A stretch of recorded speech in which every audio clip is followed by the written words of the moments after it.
Vous vous souvenez des cahiers de doléances? Eh ben, n'hésitez pas à le rappeler à Emmanuel Macron, parce que c'était son idée de base, hein. Juste après le mouvement des Gilets jaunes, il s'est dit on va ouvrir des cahiers de doléances et partout, dans plein de mairies, les gens pourront faire des propositions, des demandes, etc. Et ce que beaucoup de gens ont fait, et des gens ont noirci les pages de ces cahiers un peu partout, et même des fois sur des ronds-points, et c'est tombé un peu dans l'oubli. C'est-à-dire que ces cahiers, ils ont été refermés, posés dans des petits archives, classés, tout bien, voilà, tout verrouillé, et le grand public n'y a même pas accès.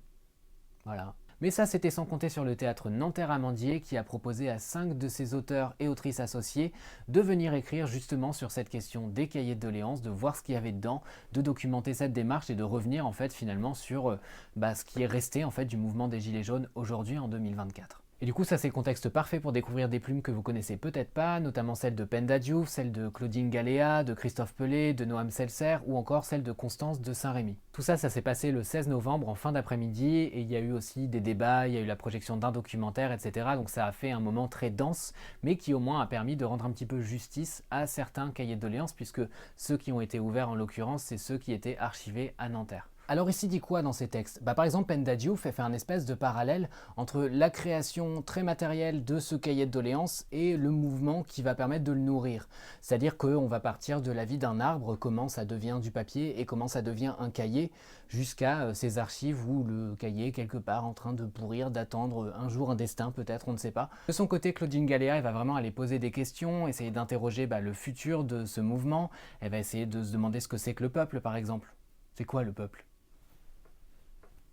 On sait pas. Je pense aussi à Noam Seltzer qui a essayé de mettre un petit peu de complexité là-dedans en montrant que dans ce qui était écrit dans les cahiers de doléances, c'était pas toujours juste. C'est pas que des gens qui demandent une meilleure redistribution des richesses, plus de justice sociale, plus d'égalité. Non, il y a aussi des gens qui lâchent des trucs racistes, il y a aussi des gens qui font des espèces de statuts visés en mode ouais, dire au voisin du 41 bis de mieux garer sa bagnole de merde. Mais c'est ce qui fait la beauté et la complexité des êtres humains, les enfants. Et après, il y a eu des pas de côté un peu plus du côté de la fiction, avec par exemple Constance de Saint-Rémy qui imagine la prise d'otage d'un député à qui on demande de répondre en fait tout simplement aux enjeux du mouvement des Gilets jaunes. Et du côté de Christophe Pelé, on interroge un petit peu l'héritage des Gilets jaunes, mouvement qui s'est quand même un peu essoufflé et qui a laissé un goût d'amertume à pas mal de gens.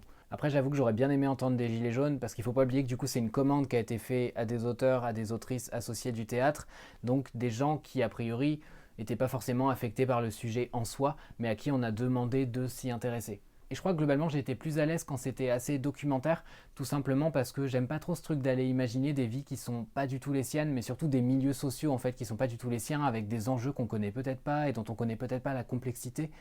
Je sais pas, c'est un truc qui moi m'interroge toujours beaucoup. En tout cas, si toutes ces questions vous intéressent, vous pouvez me retrouver dans le prochain épisode du Compas dans l'œil le mois prochain, et vous pouvez suivre aussi des portraits, des critiques sur le site L'œil d'Olivier. Salut!